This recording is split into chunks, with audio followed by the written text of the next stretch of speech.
Slop stories. Slop stories.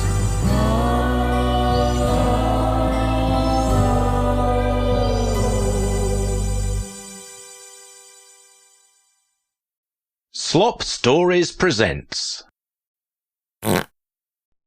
Quite a Rough Day by Tim DePaola. It was just another Tuesday for A.J. Desani. Work had been busy, but nothing out of the ordinary had happened.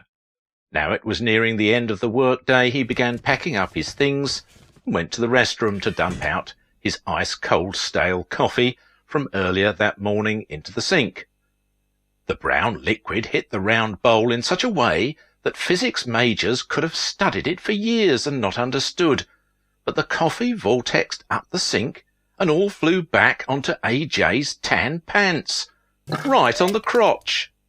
He didn't curse, didn't make a sound, but immediately got some rock-hard recycled paper towels and wet them, trying to stop the stain from setting in. As he was patting the area dry, one of his co-workers kicked the bathroom door open as hard as he could, sending it into the trash can and knocking it across the floor. "Uh-oh, looks like Desani's had an accident. No freaking way. Josh, Dave, get in here now," the co-worker yelled in delight.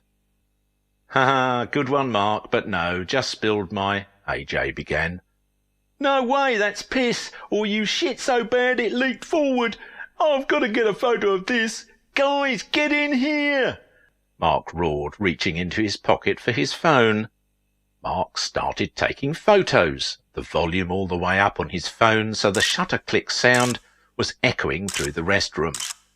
"Mark, please don't take pictures. You aren't allowed to do that in here," A.J. said, demurred. "Nobody but my father or an officer of the law is going to tell me what to do, Desani. Lift up your hand so I can see that stain better. I've got to email this to the whole office." A.J. turned around, ignoring him.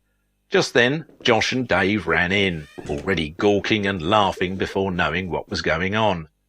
"My dudes, check out Desani. He shit the front of his pants somehow. Go hold him down and turn him towards the camera. He's being a party pooper. Get it?" Mark belted, laughing hard at his own joke.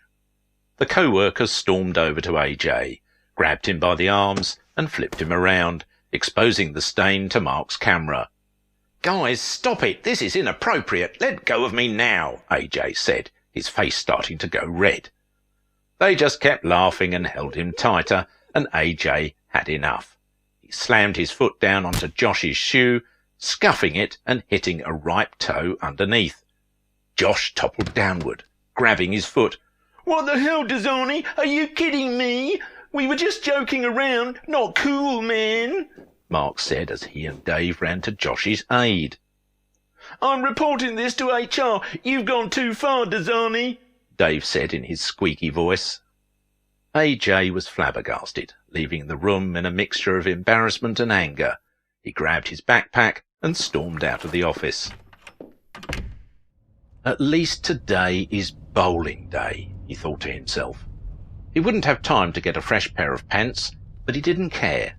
Nobody could see the stain during cosmic bowling. On his way to the bowling alley, the check engine light lit up on his dashboard. He winced as his car started making thunking sounds. But he was only 5 minutes from the alley, so it would have to wait. Mechanics were closed now anyways. Another car cut him off and abruptly came to a stop, leaving A.J. no choice but to swerve into the emergency lane on the side.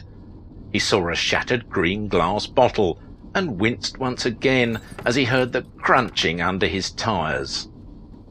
He let out a deep breath when he realised his tyres hadn't popped, and A.J. merged back into the lane in front of the car that cut him off, finally feeling a sense of pride after a long day. He couldn't get his Bluetooth to connect in his car, so the clunking of his engine was completely dominating his hearing. He tried turning on the radio, but it was either static or Korean car dealership commercials. He chose the car commercial over the sound of yet another expensive mechanic payout. A.J. turned into the alley's parking lot, and as he made the sharp turn onto the ramp, he heard loud pops, and his dashboard lit up with low tyre pressure symbols. The clunking was now matched by hard wobbles as the airless tyres folded their way to a parking spot. His spotless sedan had become a 1920s jalopy. AJ parked, embarrassed by the people looking at his car, and got his bowling bag out of the trunk, hoping that owning his own ball would at least make people think he was a professional. It was white leather with a red and yellow stripe, a very classic bag with his name engraved on a tag. When AJ shut his trunk, his car alarm began blaring, creating even more of a scene. Onlookers laughed at the man whose car sounded like the engine was scraping on the ground with 4 flat tyres. He pounded on the unlock button on his key fob, but nothing was working. He tried opening the door, and the alarm stopped the second before he yanked on the handle. As soon as he pulled back on it, too late to react to the sound stopping, it began blaring again, and the crowd outside the bowling alley began clapping and howling. AJ walked away from the car in shame and sat on a table outside the entrance to the alley while he waited for his friends to arrive.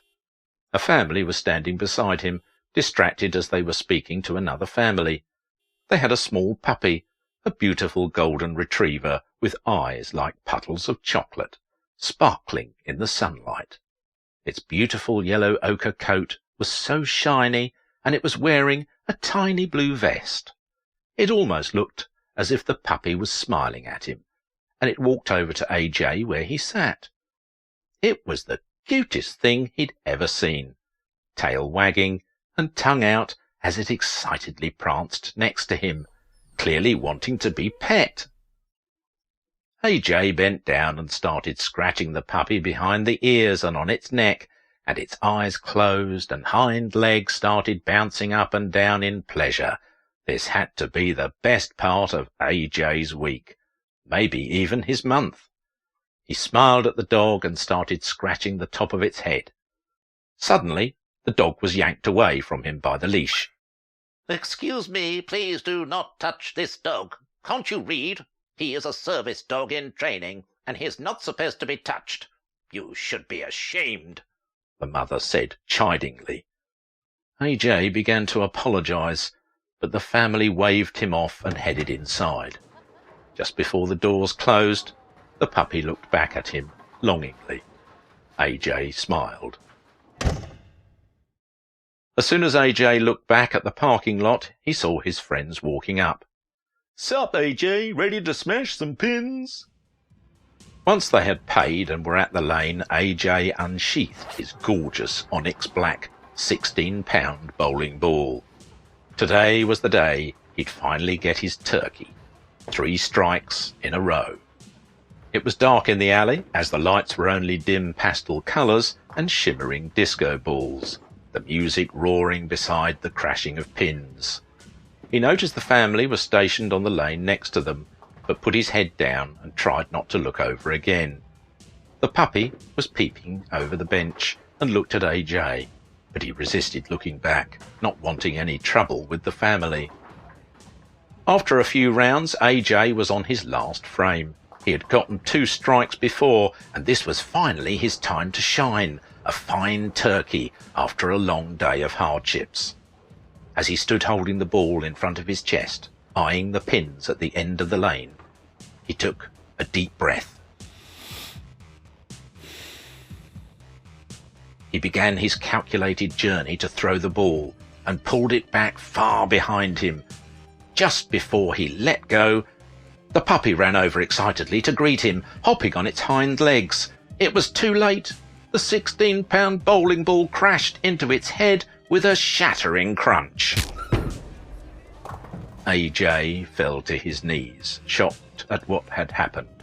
He heard his friends cheering after hearing the pins go flying, and realised that not only had he gotten a turkey, but it was too dark and loud for them to see or hear what had happened. He carefully glanced towards the family, and they were too busy fighting over who got to eat the last chicken wing to notice, so he slid the puppy on the slick wood floor back to the family's side of the lane, finished his frame and packed up. He couldn't drive his car home, so one of his buddies dropped him off at his house. He realised he had left his house key in the car, so he had to remove a screen and climb through a window. He broke the frame of the screen and shredded his already stained pants as he slid into his house. After making a quick bowl of mac and cheese, he sat down at his computer to watch videos as he ate. AJ noticed he had an email, and it was from the HR department at his work. Hello, AJ. Please come to work 2 hours early tomorrow and come straight to my office. There has been a formal assault claim put in against you, and we need to discuss how we will be proceeding with your employment. HR. AJ sighed, feeling a sick jolt of nervousness in his belly.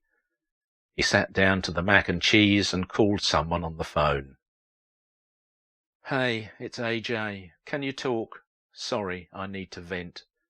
It's been quite a rough day.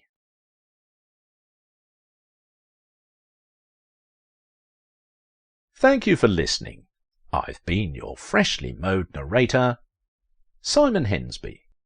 Sweet listeners, we thank you for your time. If you have any comments about the show, please take them to the Slop Stories subreddit. And for the latest news and updates, please follow us on Instagram at Slop Stories. You can also read our back catalogue of stories at our website, slopstories.com. And now for today's Memoir of Misery. No. Milk is my favourite drink. I like milk and I want more. I only like milk and I won't drink water ever again. Milk, milk, milk! Exclaimed the 46-year-old sandwich shop employee after realising she hadn't saved a dime for retirement.